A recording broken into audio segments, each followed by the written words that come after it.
खूनी कुआं। सीमा गर्मियों की छुट्टियों में अपनी नानी के गांव आई थी। सीमा नानी के घर पहुंचने के बाद अपनी नानी के पैर छूती है और उनसे आशीर्वाद लेती है। तभी उसकी नानी उससे कहती है, इतनी बड़ी हो गई मेरी सीमा, चल जल्दी से हाथ मुंह धो ले, मैं तेरे लिए खाना लगा देती हूँ। भूख लगी होगी ना? हाँ नानी, भूख तो लग रही है मुझे, आपके हाथ के बने हुए पीले दाल और चावल खाने की। कितना टाइम हो गया है मुझे आपके हाथ का बना हुआ दाल चावल खाए हुए। तू तो नौकरी में व्यस्त थी, तो तुझे कहाँ से टाइम मिलेगा अपनी नानी के लिए? और जब इतने टाइम बाद आई है तो ज्यादा टाइम के लिए रुक कर जाएगी तू। हाँ नानी, इस बार पूरे 2 महीने के लिए आई हूँ। सीमा की नानी अंदर जाकर उसके लिए खाना बनाने लगती है। सीमा कमरे में अकेली होती है, तभी उसे किसी औरत के रोने की आवाज सुनाई देती है। वो कभी खिड़की से बाहर झांकती है तो कभी दरवाजे से बाहर झांकती है। उसे समझ में नहीं आ रहा होता है कि आखिर रो कौन रहा है। तभी नानी खाना लेकर आ जाती है।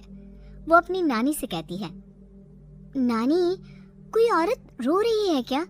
मैं जब से यहाँ आई हूँ तब से मुझे यहाँ किसी औरत की रोने की आवाज आ रही है। हे भगवान, कहीं ये वही तो नहीं? बोलो ना नानी।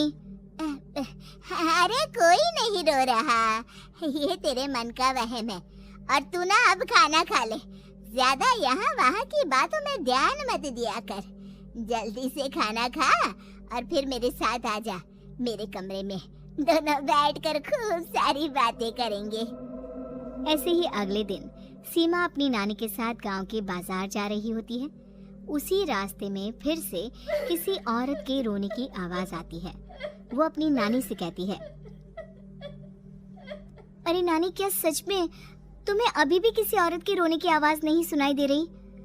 मुझे किसी औरत की बहुत बुरी तरीके से रोने और चीखने की आवाजें आ रही है। मैं बहुत परेशान हूँ नानी, आखिर ये कौन है? मुझे लगता है कि सीमा को शहर भेज देना चाहिए, यहाँ रहना उसके लिए ठीक नहीं। नानी बोलो ना, आप चुप क्यों हो जाती हो? सीमा, तू घर चल, मुझे तुझसे बहुत जरूरी बात करनी है। नानी सीमा को घर ले आती है और सीमा से कहती है, सीमा, कल सुबह तू शहर वापस चली जाएगी। अरे अचानक? आखिर क्या बात है नानी? आप मुझे ऐसे जाने को क्यों कह रही हो? मैं बस जो कह रही हूँ उस पर ध्यान दे। तू कल सुबह यहाँ से चली जाएगी, और ये बात मैं कोई मजाक में नहीं बोल रही। तू कल जाएगी तो मतलब जाएगी। अरे नानी, चली जाऊंगी मैं, ठीक है, पर आखिर बात क्या है ये तो बता दो। मम्मी से कोई बात हुई है या फिर मुझसे कोई गलती हुई है जो तुम मुझे अचानक से जाने के लिए बोल रही हो? देख सीमा, रात बहुत हो चुकी है और मुझे इस बारे में कोई बात नहीं करनी। चल, अब चल के मेरे साथ सो जा। सुबह की बस पकड़कर तुझे शहर भी तो जाना है। सीमा को अपनी नानी का ऐसा व्यवहार देखकर बहुत ही अजीब लगता है। उसे कुछ समझ में नहीं आ रहा होता है कि आखिर उसकी नानी उसे अचानक से गांव छोड़कर जाने के लिए क्यों कह रही है। ये सारी बातें सोचते सोचते सीमा की आंख लग जाती है और वो अपनी नानी के साथ सो जाती है। ऐसे ही आधी रात को सीमा को फिर से किसी औरत की रोने की आवाज सुनाई देती है। वो उस औरत की आवाज सुनकर बार बार करवटें बदल रही होती है और तभी उसे सपने में भी एक अजीब सी औरत की परछाई दिखाई देती है, जो इतना चीख चीख कर रो रही होती है कि सीमा डरकर उठ जाती है। वो पूरे पसीने पसीने हो रही होती है। वो अपने आसपास देखती है तो घर में बिल्कुल शांति का माहौल होता है। सीमा घबरा जाती है। वो अपनी नानी को जगाने की कोशिश करती है, मगर उसकी नानी नहीं जगती। सीमा को फिर से उस औरत की रोने की आवाज सुनाई देती है। आखिरकार सीमा अपने आप को रोक नहीं पाती और वो घर का दरवाजा खोलकर बाहर निकलती है। आखिर ये माजरा क्या है? आज तो मैं पता करके रहूंगी। अब आवाज का पीछा करते हुए सीमा आधी रात को गांव के चौपाल के पास बने कुएं के पास पहुंच जाती है, जहां कुएं की चारों ओर बेड़ियां लगी होती हैं। उन बेड़ियों में लगे हुए ताले के साथ एक लाल रंग का कपड़ा और माता रानी का कलावा बंधा होता है। उस कुएं में से सीमा को किसी के रोने की आवाज आती है।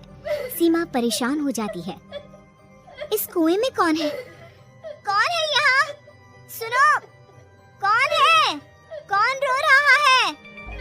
वो चिल्ला चिल्ला कर पूछती है और साथ ही लोगों को जगाने की कोशिश करती है, मगर किसी को भी उसकी आवाज सुनाई नहीं देती।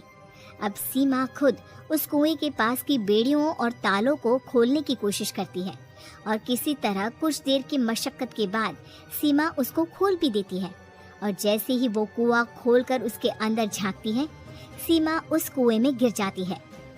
इतने में उसकी नानी की नींद भी खुल जाती है और सीमा को पास ना देखकर नानी परेशान हो जाती है। नानी घबराकर पूरे घर में उसे ढूंढने की कोशिश करती है, जिसके बाद उसकी नानी और सभी लोग उस खूनी कुएं के पास जाते हैं और सीमा की नानी कुएं के पास खड़ी होती है। सभी गांव वालों और सीमा की नानी को सीमा के चिल्लाने की आवाज आती है। बचाओ, कोई मुझे बचाओ। मेरी बच्ची, हम आ गए, हम तुझे बचा लेंगे। नानी, मुझे यहाँ बहुत डर लग रहा है। यहाँ इंसान की कटी हुई मुंडिया, हाथ, पैर और कंकाल है और खून भी है। नानी, मुझे डर लग रहा है। आप सब मेरी मदद कीजिए, नहीं तो ये खूनी कुआं मेरी बच्ची को भी खा जाएगा।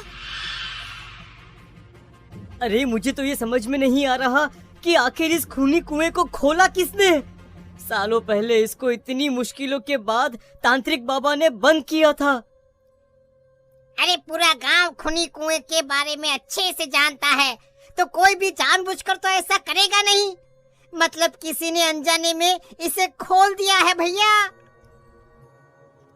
सीमा को इस बारे में मालूम नहीं था और जब से वो यहाँ आई थी तभी से उसे किसी औरत के रोने की आवाजें भी सुनाई दे रही थी।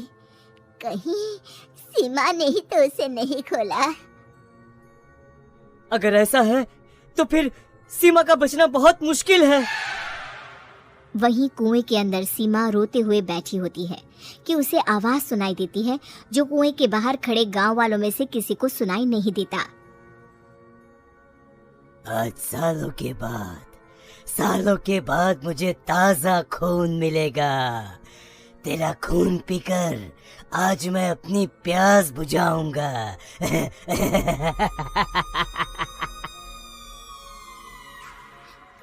कौन है?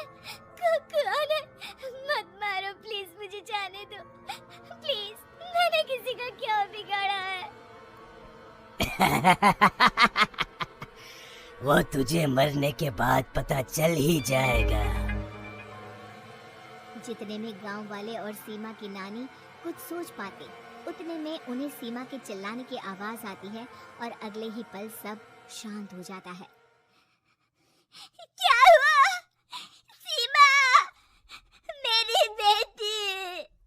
माफ करना बहन, लेकिन अब सीमा वापस नहीं आएगी। हमें एक बार फिर से कुएं को बंद करना होगा। गांव वाले तभी तांत्रिक को बुलाकर लाते हैं। एक बार फिर अपने शक्ति से तांत्रिक बाबा उस कुएं को हमेशा हमेशा के लिए बंद कर देते हैं और वहां एक बोर्ड लगा दिया जाता है कि